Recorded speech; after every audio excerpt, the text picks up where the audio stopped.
Assalamualaikum warahmatullahi wabarakatuh. Apa kabar siswa-siswi kelas 7 MTS Al-Ihsan? Semoga sehat selalu dan tetap semangat belajar online-nya ya. Nah, kali ini di pembelajaran Al-Quran Hadis kita akan mempelajari tentang kedudukan dan fungsi Al-Quran dalam kehidupan sehari-hari. Nah, diharapkan siswa-siswi dapat memperhatikan video berikut ya. Kita akan membahas kedudukan dan fungsi Al-Quran. Al-Quran menempati posisi yang paling tinggi dari semua sumber hukum dan peraturan.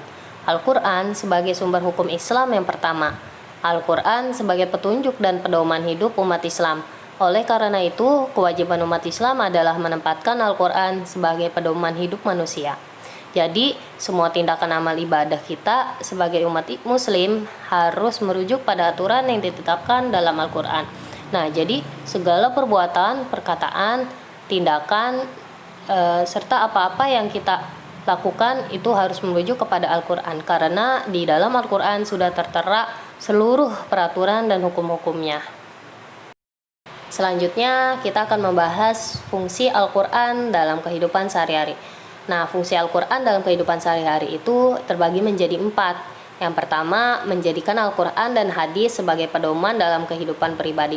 Jadi, kita menjadikan Al-Quran dan hadis sebagai pedoman atau petunjuk untuk kehidupan pribadi kita.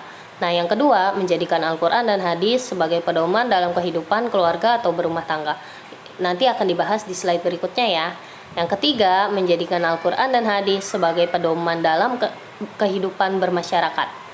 Yang keempat, menjadikan Al-Quran hadis sebagai hakim dalam menyelesaikan masalah. Nah, jadi hakim itu adalah orang yang memutuskan. Jadi kita menjadikan Al-Quran dan hadis itu sebagai pemecahan masalah, jadi problem solving kita gitu.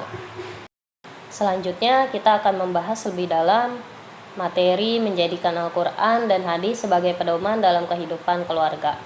Nah, di slide ini, di dalam video ini sudah tertulis ayat Al-Quran, Quran Surah An-Nisa ayat 34. Bisa dilihat ya teman-teman. Nah, untuk membentuk suatu keluarga yang sakinah mawaddah warahmah itu tentu harus berpegangan pada petunjuk hidup dengan baik. Nah, Islam itu tidak melepas begitu saja umatnya tanpa aturan. Salah satunya aturan itu misalnya dalam Al-Quran Surah An-Nisa ini, yang mana artinya adalah kaum laki-laki itu adalah pemimpin bagi kaum wanita. Oleh karena itu, Allah telah melebihkan sebagian mereka laki-laki atas sebagian yang lain wanita. Nah, dari pengertian di atas dapat dijelaskan bahwa kaum laki-laki adalah pemimpin bagi kaum wanita. Artinya, kaum laki-laki itu adalah pemimpin yang harus ditaati oleh istrinya. Ia mendidik, mengarahkan, dan memerintahnya. Kemudian, sebagai istri adalah wajib mematuhinya, kecuali jika ia memerintahkan untuk bermaksiat kepada Allah Subhanahu wa taala. Maka janganlah didengarkan perintahnya dan janganlah dipahami. Materi selanjutnya yaitu menjadikan Al-Quran dan hadis sebagai pedoman dalam kehidupan bermasyarakat. Nah, contohnya kehidupan dalam lingkungan sekitar. Nah, dalam kehidupan bermasyarakat ini banyak sekali kan permasalahan yang memerlukan aturan yang dapat memberikan jalan keluar serta solusi bagi kepentingan masyarakat sehingga tercipta suatu masyarakat yang harmonis. Islam itu sudah mengatur loh bagaimana cara bertoleransi, bagaimana bermasyarakat yang baik, dan kegiatan positif lainnya. Misalnya, contoh kecilnya tolong menolong. Nah, tolong menolong itu telah diatur di dalam Al-Quran Surah Al-Maidah ayat 2. Yang sudah ditulis di dalam slide ini ya.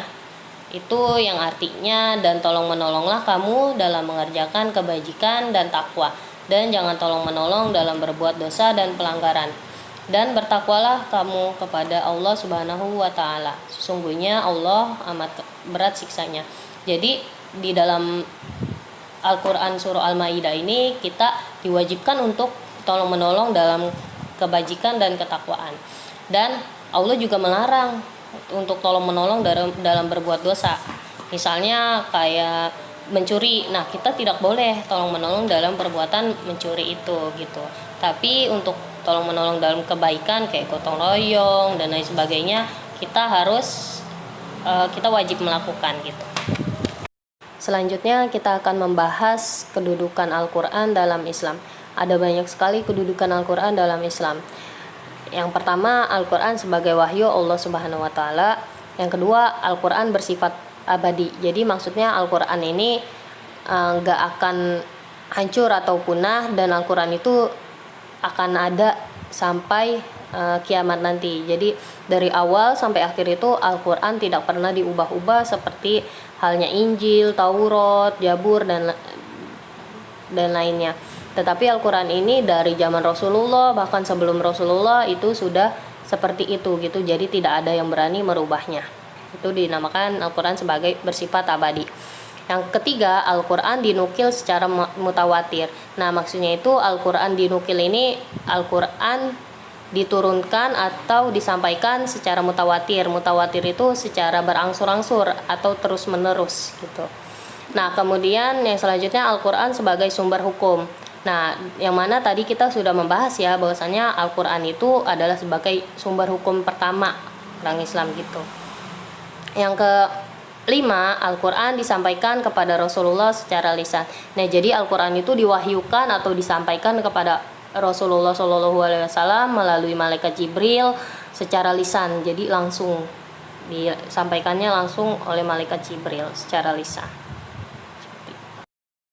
Yang terakhir, kita masih membahas kedudukan Al-Quran dalam Islam.